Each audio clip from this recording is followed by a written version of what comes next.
Hello, Hello, hello, everybody. everyone. Hi. Welcome back to wow. We are already in season 3 and episode 2. Man, my finger's Two, going. yes. Okay, episode 2. And we're back with our second episode of HRTV for this season. I'm sure you are excited as I am, and we are. So today we have a very interesting topic. Wait. We always have interesting topics, right, I Ajit? was about to ask you the same thing. When is our topic not interesting? Exactly. It's always been an interesting topic. Anyways, today's topic is called effectively dealing with multi-generation. Oh, we're talking about generations this time. Workforce at work, and of course, we have yet another amazing speaker. And this time, we bring to you an international speaker that will tell us more about it. So you will get a really international perspective this time, lah. I'm Yes. definitely so excited to bring her in. But before that, Ajit, can you please explain a little bit about our show, especially to our new audiences? I see a lot of new ones joining in. Yes, I see so many of them. The honor is all mine. Thank you so much. I am Ajit. How are you guys doing? Welcome to our show. Anyway, for those who are new here a little bit, we are called hashtag HR Intervents. It's commonly known as HR TV online talk show, brought to you by Compass Mind Asia, a well-known corporate training provider. I in the show and co-hosting it with Shireen. In our show, we will invite all HR experts to talk about anything and everything pertaining to people and also career development. Okay, today, last week we spoke about organization development, and for those who missed our talk, all our sessions are actually recorded and it's actually kept at Compass Mind Asia website. You can see it down there, and you can go and view all our previous episodes. Today we have an international guest, so please stay tuned and please participate and ask questions as we go along. Yeah, that's a good one. So yes, go and check out our previous episodes and season. But you know what? After the show, not now, because we've got recordings there. Anyway, if you're still wondering whether this show is for you, this show is actually for anyone, everyone who talks, eats, grows, walks. Isn't that Correct. the Walk, terminology for eat, grow, talk. Yes, about every people. Yes. yeah, people, anyone who Yes. has a job, looking for a job, getting a job, whether you are in whichever level, whether you are MD level, C level, business owner, fresh graduate, but really, especially if you're in HR and L&D department, this show is definitely for you. And many organizations have used the previous recordings to put into their library for their staff to go through. So because we have had so many very good topics and wonderful speakers who have shared so much of golden nuggets. And as always, we'd love to know who's watching. Let us know, let us know. And we've had audience from all parts of Malaysia, isn't it? Yes, Shireen, don't forget it's Ramadan. So for those who are observing their fast, selamat berpuasa. And for those who are not, please do share what you're having for lunch. I see quite a number of them saying hi to us. Yeah, Yuan Chu, Jules, Elvina, all saying hi, hi, hi to everyone. Clarice, hi. Hi to Shireen and Koljit. Hi, hi, everybody. I Please Wani. do, yeah, please do bring in your comments. Yeah, and let us know who is, since you guys are so excited and saying hello already. For those who have not said hello, please let us know where you're tuning in from. Give us a hi and let us know where you're tuning in from. Comment away because we really want to know. And anyway, this is really a very interactive session, so we want to hear from you. So keep the conversations coming. But before that, let us know who you are and where you're tuning in from. Hi, Chow Mei Jin. Welcome, welcome, guys, to the show. Arena. Yeah, we have a lot of Ciao new. Mei Jian. Hi. Mm. And Koljit. Okay. Anyway, before we move on, my name is Koljit. I am the Human Resource APAC Director at Flexis. I have a full-time job. This is just supporting during my lunch break, and I have fun doing this session. We would like to welcome everybody again for those who have just joined us. For those of our Muslim viewers, for our non-Muslim viewers, do let us know what you're having for lunch and where you are dialing in from. For those who are observing Ramadan, we wish you happy Ramadan and hope this Ramadan has been good. And do also share with us what is your Eid plans. So here, a question for Shireen and for everyone else. What is that one thing from your previous generation that you love and cherish when it comes to the Ramadan?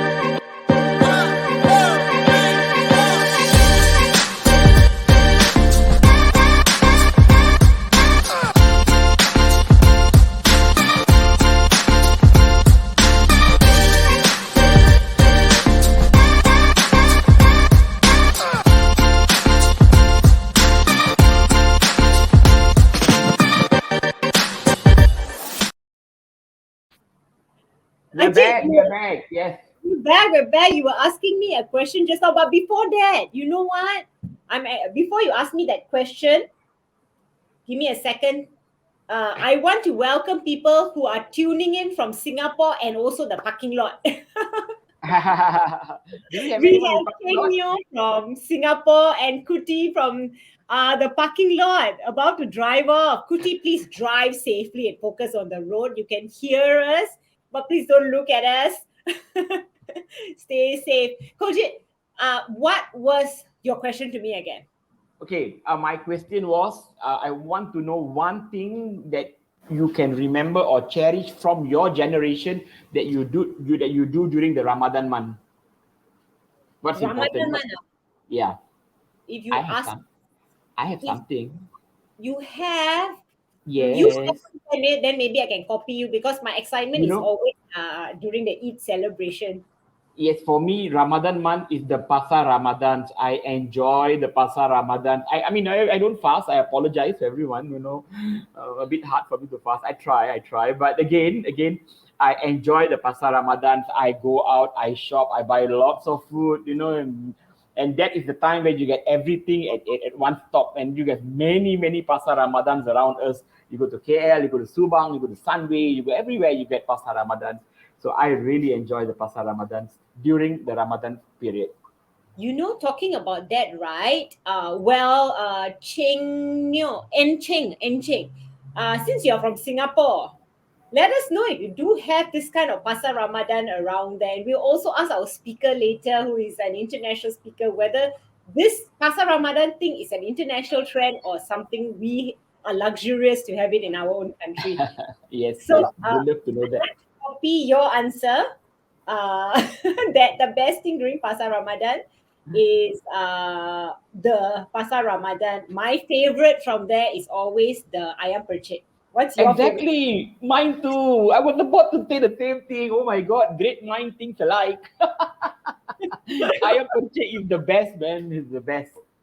So let us know, guys, who is in love with ayam percik too and joins Ajit and myself in that love for ayam percik. Let us know in the comment below.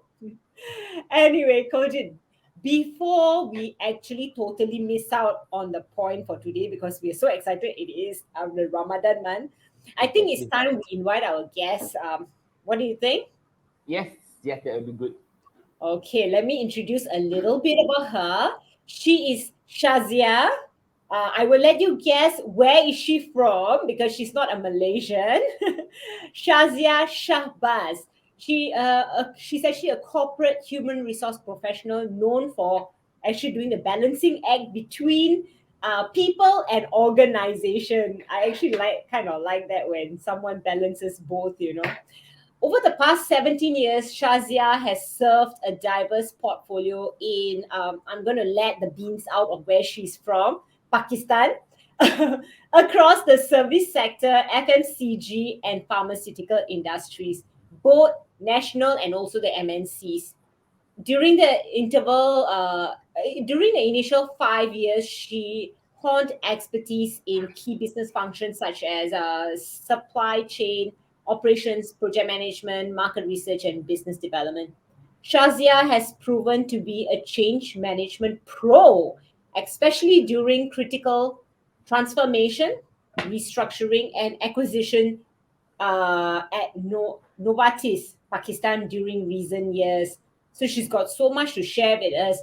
Over the course of 12 years, she has been leading people driven roles with an objective of organizational development, OD, and culture transformation. Wow.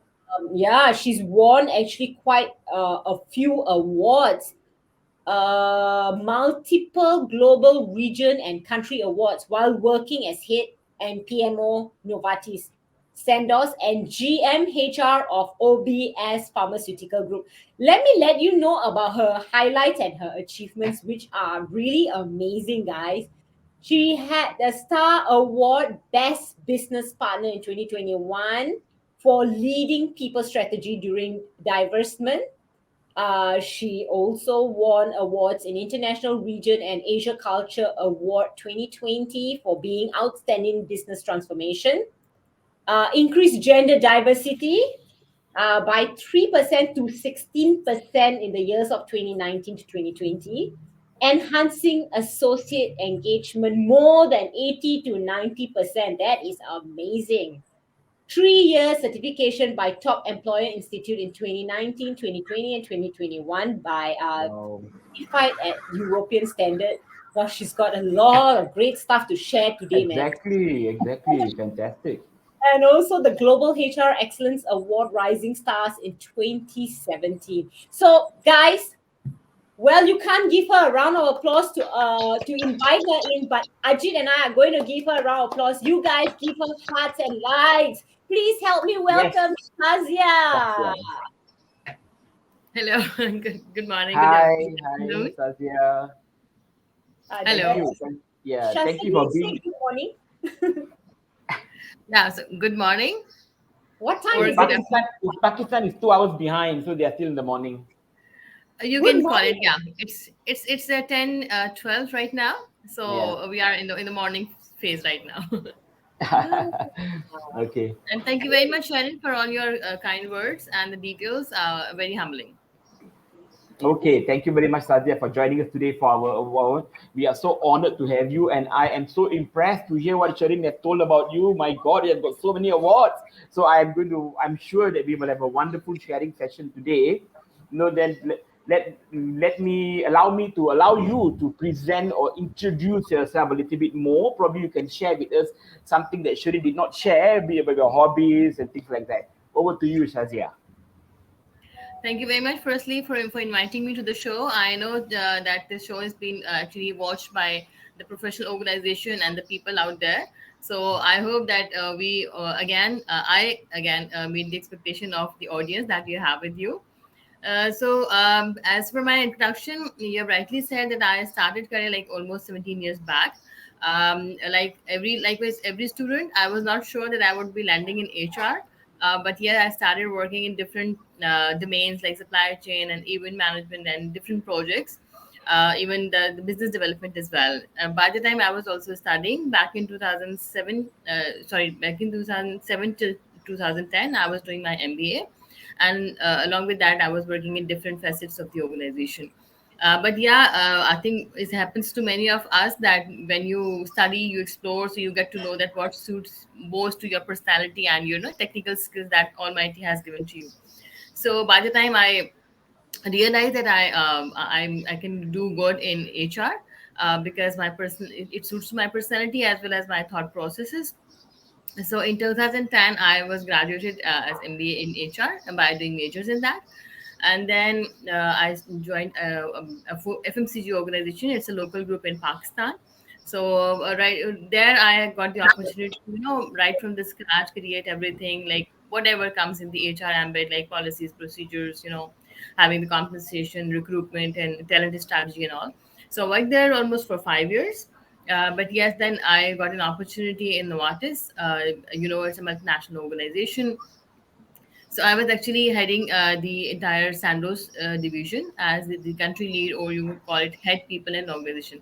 I joined as head HR, but then there was a global terminology that was being changed, and that could rightly depict the role that people and organizations. So I was actually then elevated to that role. So I worked there for almost again 5 years till to 2021. And then in Pakistan, you would might know that in pharmaceutical there is a quite good development that you would see that local groups acquire or do divestment with the MNCs. So that group was divested to a local group, that is OBS, that you can see there. And then I worked there almost like 1.5 year as well, and there I was actually elevated as general manager HR. So Wow. it's a pretty much short introduction. Okay, thank you very much. You Thank want you to very share much, Sazia. something about your hobbies, Shazia? Yes, It's a nice little to bit about your know. hobbies. Yeah, We about know we can see your glory. We want to know a little bit about your personal part, your hobbies. So hobbies, you would finally like as you know that I'm also like Asian, so I like to dine out, like Ah, good food. Or nice, every time nice. when I get the opportunity, so I go and you have the good food, whatever available. And then yeah, I also do different. Nowadays I've started something differently. I'm doing some. In Pakistan, there's a big community that goes to the work life sector, the corporate sector. So what I did that I had this thing in my mind that I recently started doing a podcast series with the Oh, yeah with the nice. corporate people in Pakistan. So it's all about the productive and healthier discussion, like giving the opportunity to the people to know how they can excel in their careers. Yeah. Perfect, fantastic, fantastic. That's such a noble thing. Okay, before we go on further with our topics, let's look at for some comments from our audience. Wani responded that she enjoyed buka puasa with her family and so excited waiting. Now berbuka puasa with her husband, with my husband. husband feels so different. Oh my god. Okay, good, good. Okay, that's another one. We have Naima. She loves gulai kawa daging and roti bomb. Oh my god, roti bomb is another one that I like as well. Okay, En Ching responded, yes, we do. Yes, we do. They do have Pasar Ramadan in Singapore, have many bazaar open during Ramadan. Most famous one would be Gelang. Gelang Serai. Okay, fantastic. Sherin, once we are down, we should also try that area. We are going next week, next month, Next month. during our trip. Yep, but they will not be Pasar Ramadan, but we try something else. Okay, Yeah, coming back to our topic, and fantastic, Fazia, for the introduction. I think you did a very good introduction, and you shared food. It's a common uh, shared joy by all. Me and Shireen are always on the boat when it comes to food. You never miss us. We will be right in front, sharing and enjoying the food. Okay, coming back to our topic today, we are going to talk about multi-generation.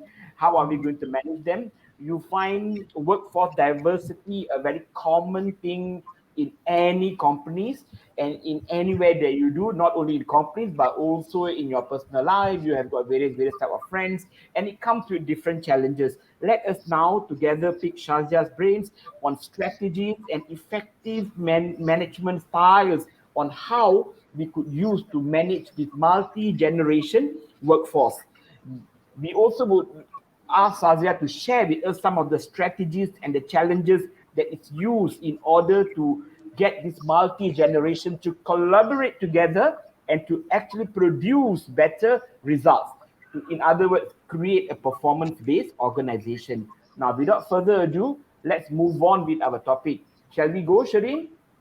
definitely. I can't wait for all our questions to be answered. And not only our questions, we'll have loads, I'm sure, from the audience also. I also would like to welcome Audrey. I see she say hello, hello, beautiful people. Hi, Hi, Harjit, Audrey. Jill, welcome. It's so nice to see so many new people today. Um, I'm actually, I don't know why, Ajit. Deviate a little bit. I don't know why Hasman keeps coming to my mind because he's and Theo keeps coming to my mind because they are our regular viewers. But I don't see them today. Are they in? Yeah, exactly. They might come in later. They're probably busy Yeah. with work. So let's move on to the first question. Shazia, are you ready? Please bring it on. Okay. Okay, what does it mean by the multi-generational workforce and why is this topic being regularly spoken about in these current times? Yeah, that's, I think, thank you very much for putting this up. In fact, this is something that we should actually know before coming to the topic. Yeah. So, multi-generational, if I give you an example of Pakistan, generally, so, okay, no, now let me put it like this. So, in multi-generational workforce, we mean that people who have, experience in different generational phases. For example, generally in like around the world, we nowadays have the generation X, generation Y, and nowadays the talk of the town is generation Z. Yes, generation X would not be, I think, that much active maybe in the industry nowadays. But then yes, then you can say generation Y is more on the decision stage, and then Gen Z is something that is coming in. If I give you an example of Pakistan, Pakistan is a youth oriented country. We have almost 63% of our population is youth. It's like you can say not more than 25 of the age. So it's Oh, and it's a heavily populous country. And on the other part, if I talk about, for example, the people like me who are actually at the senior position in the organization, they generally belong to the, we call that millennials or the generation Y. So those are the people who are actually on the other side of the table, and the generation that is coming in, it is mainly the generation Z that we call them. So we have different segregations. If you Google that, so you would find like with the difference of 1 or 2 years, you would see that the generation X is basically the people who are born between the years of 1946 to 1964. And then if we talk about the millennials, so those are the one who are actually 1980 to 1994. And then generation Z is 1995 to 2012, and somewhere it is called 2010. So, and you would see that if I talk about the generation X, so those are the people who are at the MD level or maybe the CEO level or the C level positions. And then we come to the millennials. They are actually on the departmental head positions or maybe the CHRO or head of HR. So these are the people generally you would find them like between the age bracket of till 40s, in their 40s. And then the generation who is coming in the organization is the one who like in their like 25 to 30 years of the age, like when they come in the organization, and then they spend some more time. So why this topic is necessary is actually, if I give you again the example of my country. So what happens that when the fresh graduates, when they graduate and they are actually looking up and into their full energy, they have big dreams for the role and the organization when they come. So the people who treat them or manage them are the ones, in general, they are from the generation Y, that is the millennials.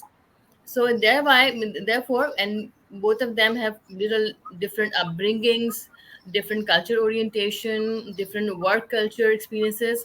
So so at that time we really need that both the people have that commonalities or the understanding of each other, so that they can leverage each other's experiences and the qualification. Yeah. Hmm. Okay, that's wonderful. I sorry, I guess. was on mute. Interesting, interesting.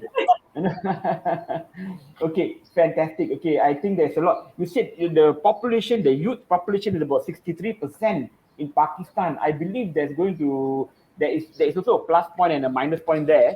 When there are too many young people, they think differently.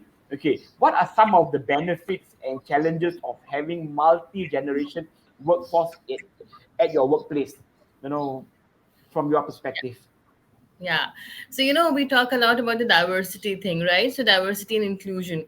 So, generally, what we do that for by diversity, we think that it's actually only about the gender diversity. Mm, It's like the major thing that comes into our mind, but it's not limited to that gender only, right? So, when we talk about any organization that intends to perform healthier and longer run, they would always encourage diverse field force with them, diverse people in the organization. So if we talk about the diversity, so it also goes with the generations, right? So you have people from different age brackets. For example, if we have people, some of them are in their 50s or 60s, some of them are like 30s and 40s, and some of them are like in 20s of their ages. So now you have different brackets and at the different hierarchy levels. Mm. So yeah, the benefit is enormous if the organization makes the culture in a way, or the work tactics in a way that they can leverage like all the characteristics of different generations. So if it always add up to the organization's value, and bring a very harmonious kind of environment that would help everyone to deliver their best. And whatever the resource you have in the organization, the best is the human resource. So if you take best out of them, so that would definitely add up to the organization performance. Yeah. Mm. Awesome answer. Interesting, interesting, interesting. Okay, Yeah. I posted something, Shireen, to myself. I Comment. know. I was laughing here having a good you chatting on your own. Yes, yes, I Anyway, was. Shazia, how can companies create a work environment that appeals to all generations, so without being biased at all? Yeah. Mm. So I would start it right from the roots of the organization. You would agree, and the organizations who are healthier organizations, or the organization that we call them the learning organizations, what they do that they keep on working on their culture thing. I have also worked in the multinational organization. What they say, whenever we are going to hire people from the outside, we always used to say that we need the best culture fit in the organization, right? We do Correct. need the skills, we do need the qualification, the best of the qualification, best of the skills. But if all that does not have the culture fit, so that does not give benefit to both of them. So firstly, the culture part is the first thing that the organization needs to create, and then now how that culture would come into existence. The culture that takes benefit of every person in the organization is the transparency. First of all, you need to have the transparent kind of working pattern. For example, if I talk about the openness, the organization has an open culture, whatever the generation someone belongs to. So we have a culture that one can easily talk to the other person, regardless of their hierarchy. It's not like the long walls, and and the people that you need to knock first, and then you take the permission and talk to them. Yeah, for the courtesy it is right, but it's not that you should feel intimidated while talking to the person who is higher in the hierarchy, or the one who is like elder than you. So firstly, the culture of the organization that matters a lot, and it comes from the values.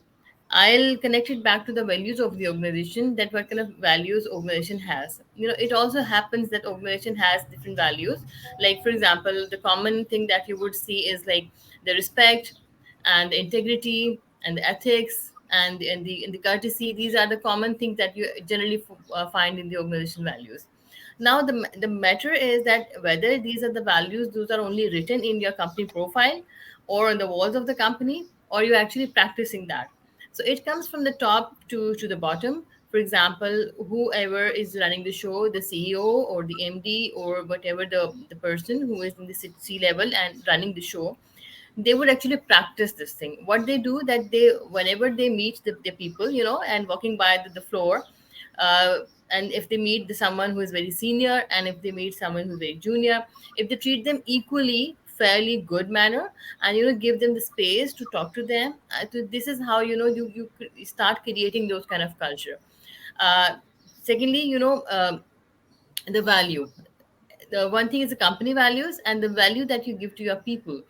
For example, if someone is older in their ages, so if the management, or the culture of the organization does not corner them, they Mm. bring them into all the kind of if you have the engagement activities in the organization, if you have what kind of discussions going on, if you include them in that, so that would start having the culture where everyone can come in and have their say. So this is how you can start working on that culture, and the culture then supports every field of the resource that you have. Okay, Mm. fantastic. Maybe I want to pick a little bit on this. I deviate a bit, Shireen. Yes. Shazia mentioned a bit about culture. She mentioned a little bit about the values of the organization. Okay, Shazia, my question. I was working in two different multinational organizations. I worked in few. Most of the organization which I worked for, we went on by first names.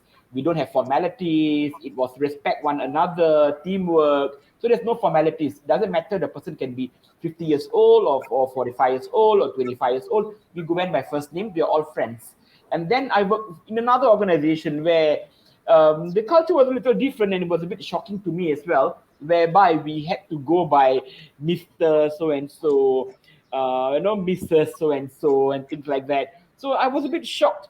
But overall, the environment was nice, but they had a lot of this red tape and protocols and things like that, you know. So, which one do you think would be better, and which one would be more appealing to to for a diverse organization? It's an interesting question. So, to me, if I share you my experience, so I was before joining Novartis, like being MNCs had the same culture that you mentioned. I was working in an organization there was a wonderful culture, in fact, even then, but they had quite overly courteous that you would seek permission to talk to them, and you have time. First you would ask for the time, then you would knock the door, and then you go into that, and then you put something on the table and have the discussion. When I went to Novartis, like the MNC organization, so I remember the first time I wrote an email to my colleague. I mentioned Mr. So and so, so I need these details. So he immediately replied me back, okay, so there is no prefix needed. You can just call me with my name. So that was Okay. little, I was surprised that okay, so this is how I need to change myself. So then I yeah it whatever, if you have worked first in the open environment, like that kind of frank, I would say the frank environment, and then you go to the other kind of dealing with the management styles. So if you ask me personally, I would say that because I have also spent a lot of time in that culture, that if everyone was calling with their first name, like whatever the age and regardless of whatever their designation is. So that is more appealing. Why? Because it gives you more space to connect with those people. Because Uh, I have seen their impact in the larger interest.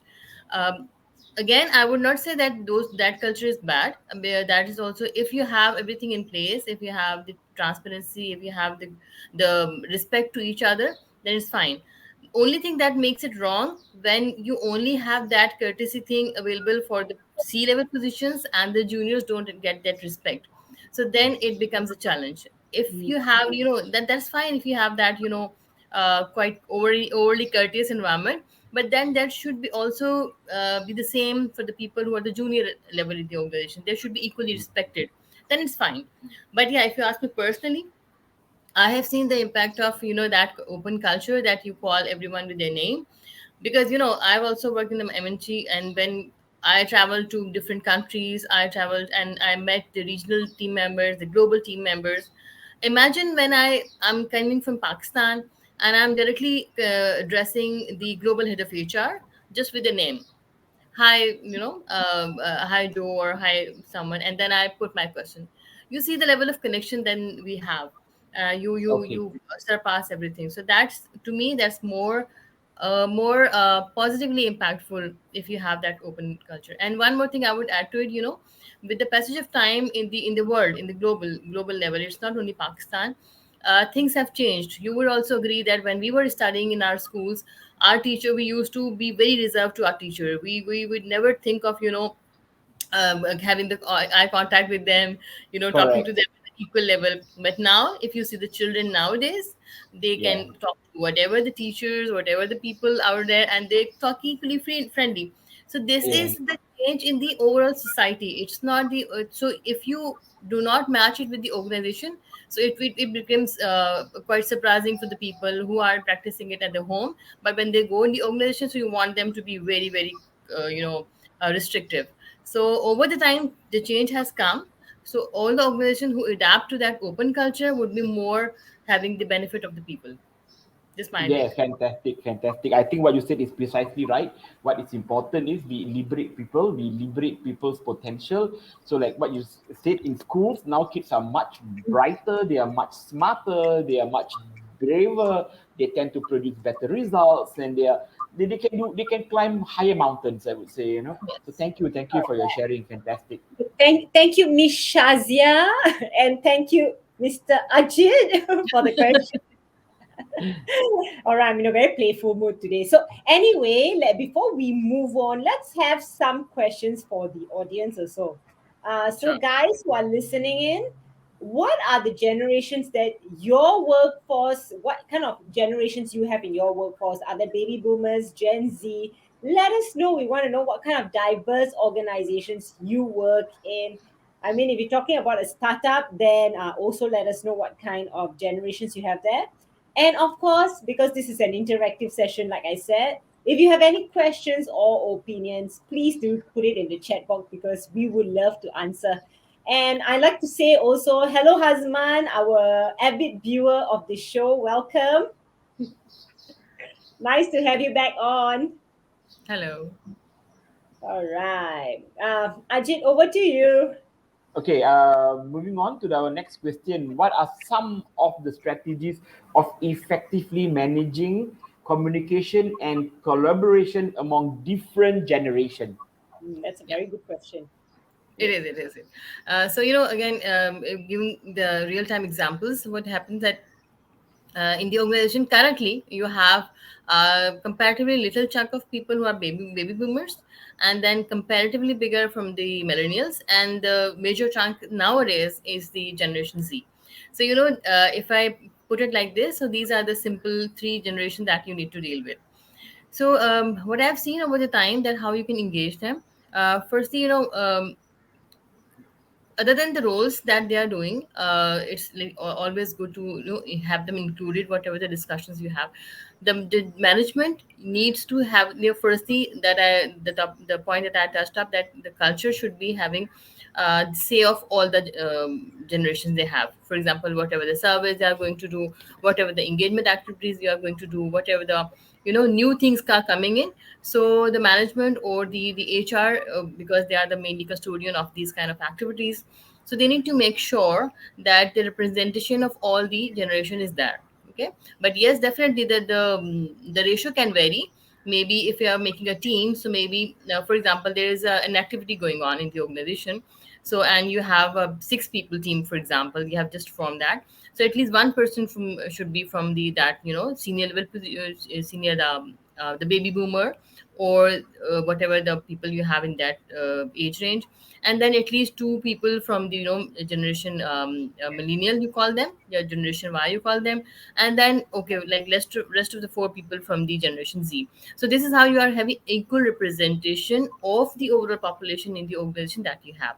So this is how they feel valued. If you do not have them in that discussion, have them in that whatever the activity, so they would feel that they are not needed, maybe in the organization, or they are ignored. Secondly, you would know that organization have different expert pool, way of having engaging their senior people. For example, if you have baby boomers with you, and for sure you can never doubt their experiences, you can never doubt their qualification, their skill set. So organization also do this, that they make expert pool. For example, if they are not that much active in the daily routine work, they are not that much productive, you would say, having the daily tasks. Or maybe if someone is head of sales, for example, and if they are from the baby boomer generation, and you see that they are not that much very actively going, they cannot go in the field every time, but they do have mental acumen, a large vast Yeah, experience, 30, 40 years experience. So what you make, you make them coach, you make them you connect 2 or 3 people, and you make them the expert pool. You can mhm. call them mentors, you can call them coach.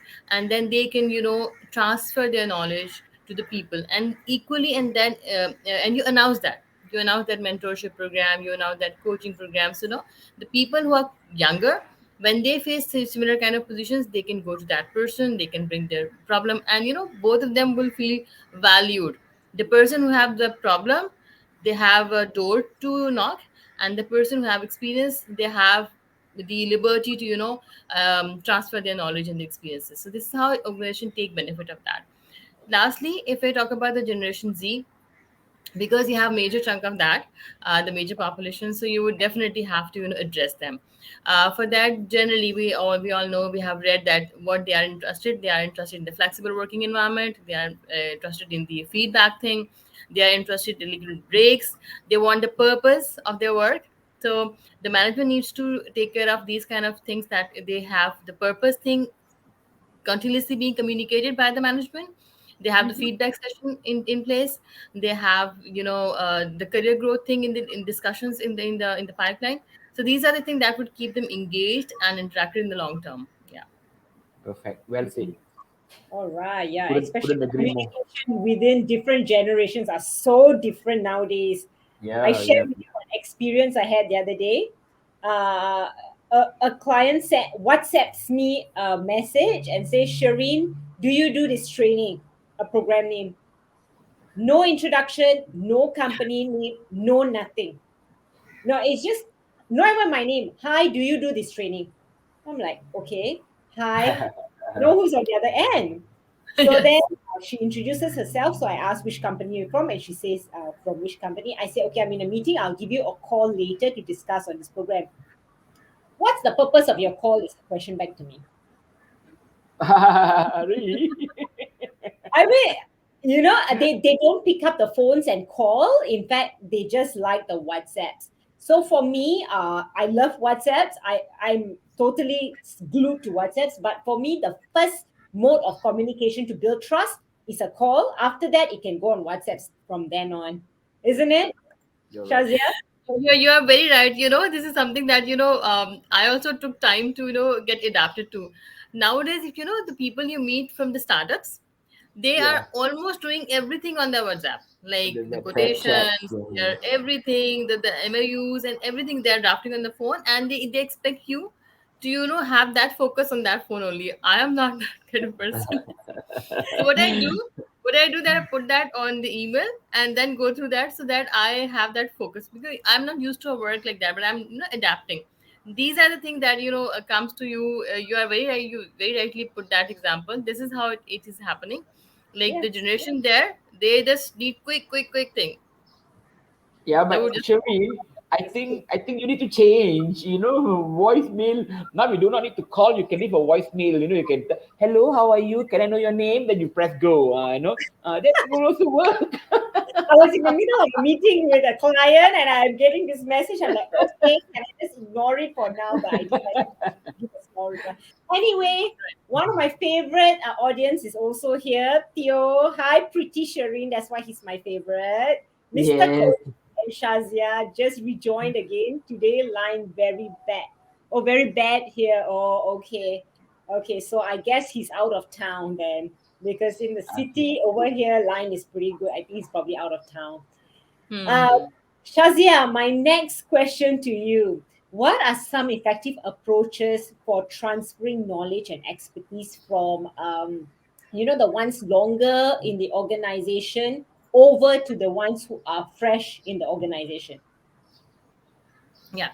So as I mentioned, like in the last question, the first thing is actually, firstly, the organization needs to value them and put them little in the segmentation. Okay, where when you call them, these are the expert pool, these are the people who are running the show, and these are the people that is the major chunk of the organization. Those are the doers, right? So after identifying from the HR perspective or the management perspective, once you have identified your generations, then you need to create different ways of engaging them. As I mentioned about the coaching and mentoring thing, so the organization, even now, organization does not have that formal mentoring programs, formal coaching programs. So if the organization introduce that, for example, if a sales organization is there, it's a larger organization, you have hundreds and thousands of people in the organization, so you can advise, you can dedicate someone as a coach to them, or the mentor to them, so that people can come and address whatever the queries they have. In this way, you would also have the pulse check of the organization. And secondly, the organization needs to do the firstly, they should also conduct different surveys, call them the pulse surveys, and having their feedback on that. So whenever you have the pulse survey, for example, whatever the initiatives the company is taking in, when the pulse survey comes in, so you then interpret that. You have the call for action, then you see, okay, what kind of people are giving what kind of feedback for certain things. When you have that in you, so then you need to devise the action item, that how you're going to address that. And um, and then for example, the engagement activities play a lot of bigger role in that part. For engagement activities you can do, for example, there are two ways I would say. Firstly is, for example, if you are having your values and behavior session, if you are going to have some kind of a day celebration in the organization. So when you make a team, what you do, that you make every representation into that I just mentioned. And lastly, whenever you are going to have the for example, focus group discussion, the organization have, if you have that kind of organization, you should bring different ideas. For example, you can have an ideation session in the organization, whatever the current challenge in the organization is. You can put that question to different group of people, and then have a like 1 hour session for the brainstorming, for whatever the discussion is. And then when the ideas come in, when the solutions come in, you just put them into different brackets, and then you value them in that. And of course, when you have all these activities and back to back in the organization, that create a wonderful impact on the people. And secondly, you need to train your people as well. What happens when you have the senior people in the department head level position, the senior positions, and on the other part you have the Gen Z. So I think your HR or whatever the person who is running the show, that needs to be very, very mindful of the fact that there could be a clash. There need to be a constant trainings. Why I'm saying this, because if I talk about my country, we have like 60% more is a youth. I used to tell in my organization that we cannot escape that. We are the one organization, we are at the receiving end. The people who are coming, you cannot change that. You won't import the resource from any other country. These are the people, those would come in the organization. This is the only thing that you have, the only options. Now the organization needs to create a kind of a culture, or create that kind of harmony, that kind of flexibility into that, so that they can take benefit of that. You cannot change the resource, but you can change the way of having the benefit of them. So for example, what address them is the flexible working environment they want. Even in nowadays, there are not every organization is that flexible. For example, minute to minute they would count things. These generation is not like that. They would need flexible working things. They would need, for example, if they have not done something good, they would need the feedback on that. So the constant training at the first part, the senior positions, the generation Y, the generation X, if you have in the organization, so you need to train them. Okay, what kind of people are coming in, and how you need to train them, how you need to deal with them. And likewise, whenever the generation Z is there, so you also need to and also there's a need to make them a little tame, uh, have them little patience. So for that, how that can be done, that can be only done by the communication. You cannot just keep on firing people. For example, some people came, you see, okay, they are not good culture fit, and you just let them go. Then some other lot come, then they go. This is how the company would never be able to create a culture. Whatever the generations Z have the questions, the issues, you need to communicate, you need to talk to them.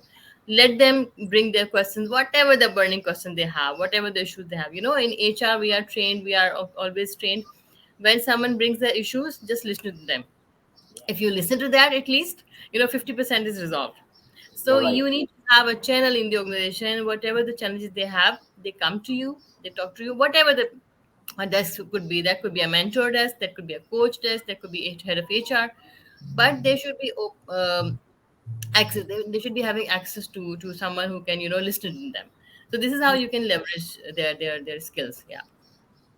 Okay, fantastic. I think Shaja shared a lot about training, having the right culture, having the right mindset, having flexibility, Yeah. looking into allowing employees to, the environment to be a little bit more flexible, no more, no hour to hour calculation, minute to minute calculation.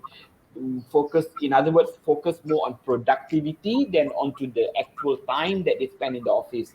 That should be the way forward. Fantastic. We have a few more minutes with our guest before we end the show. But here's a question to all our audience. After hearing about multi-generation workforce, do you think it is important to come up with a strategy to create an effective environment? Is it important? So our audience, please do share with us your opinion. Do you think there need to be a strategy on that? Okay, moving on. And anyway, if you have any questions, also please feel free to post, so that we are able to share that with Sazia, and Sazia is able to answer those questions as well.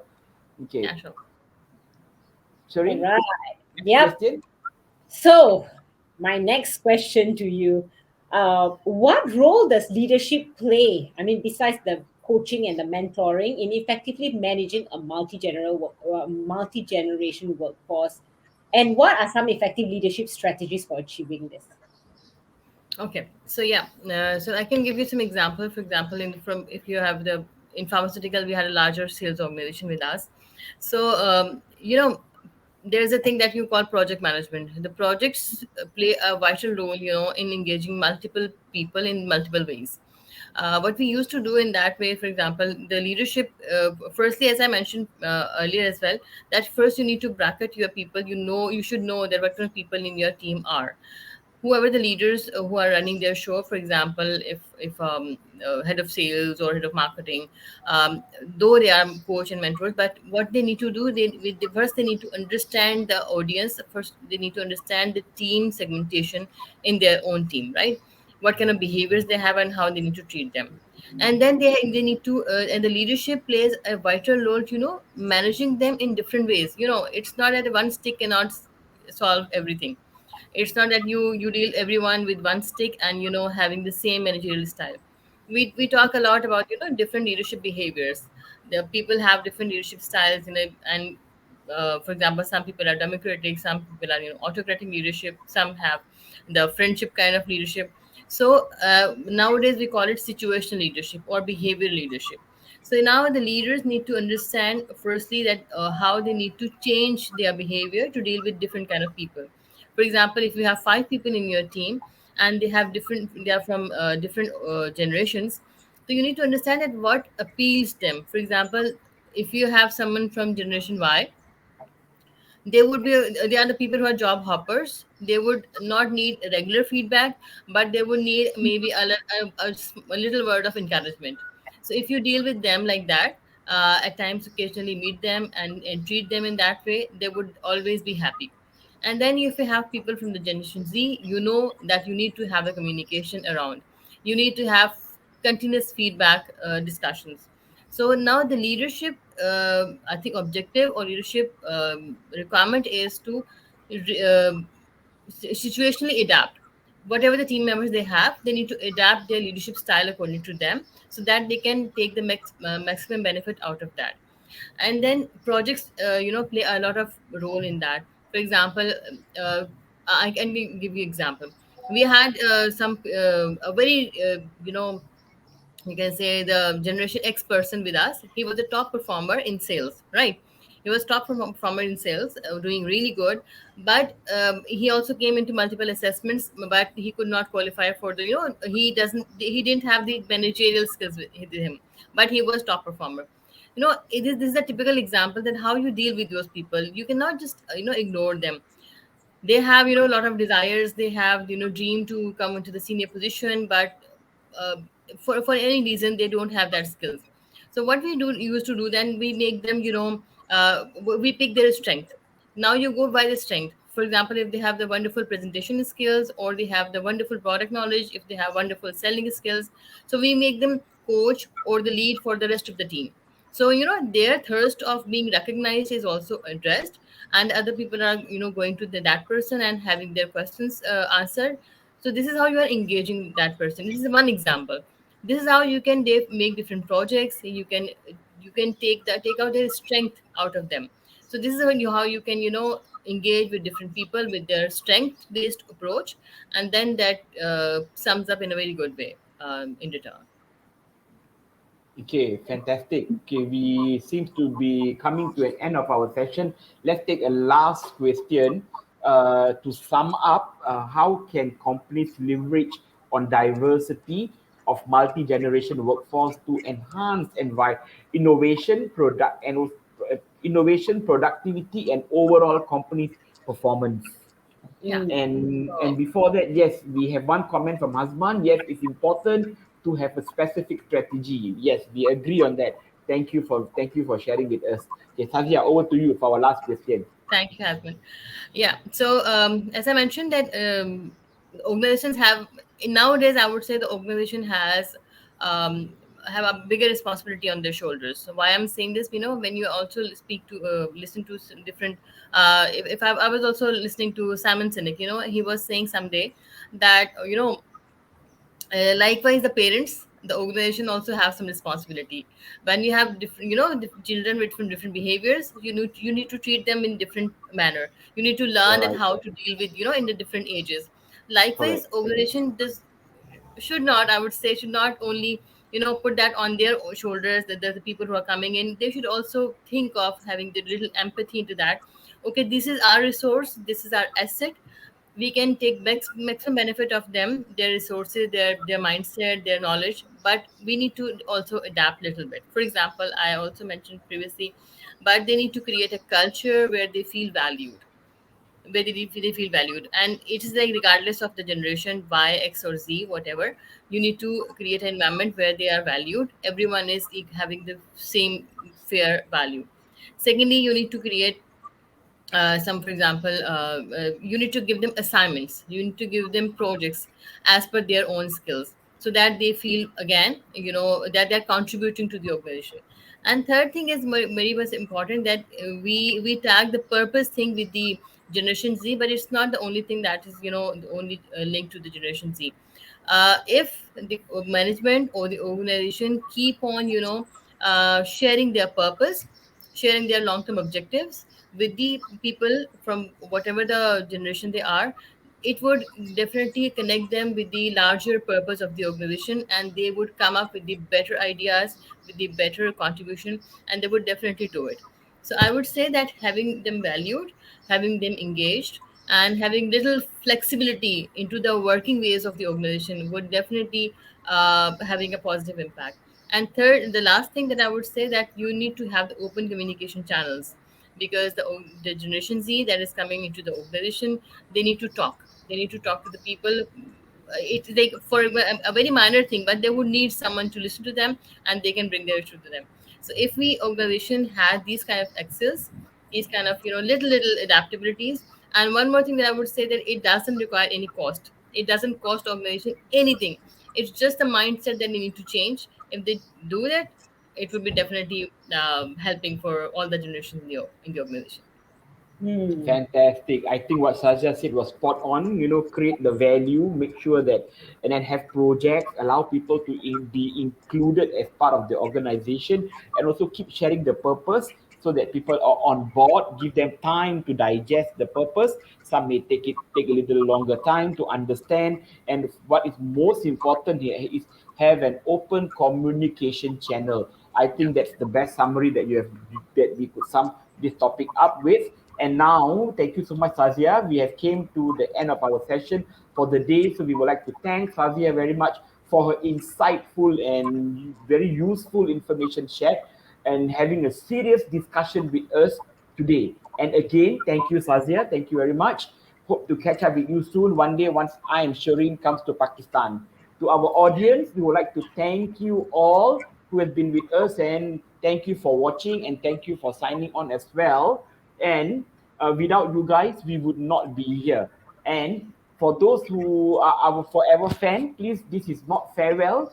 We will be having season 3, episode 3, HRTV soon. So stay tuned next month. And for those who missed our channel, our program today, this is going to be posted at Shireen's websites, all her social medias.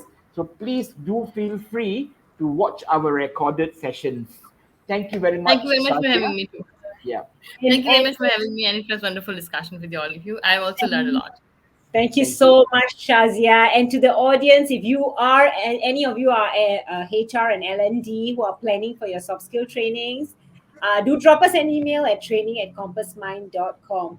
Before we end, we would like to wish all of you a wonderful week ahead. And for those Muslims, selamat berbuka puasa, selamat berpuasa, selamat berbuka Berbuka puasa. And puasa. because we will be coming on before Raya, we'd like to wish each and every one of you celebrating Hari Selamat, Raya.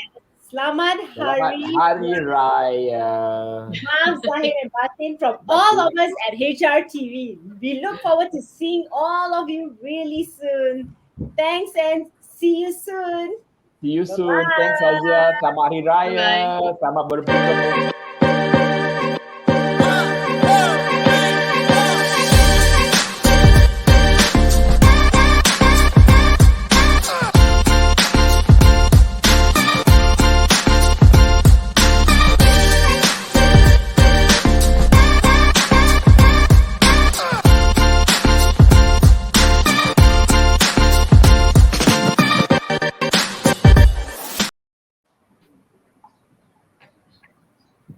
And it's Hello.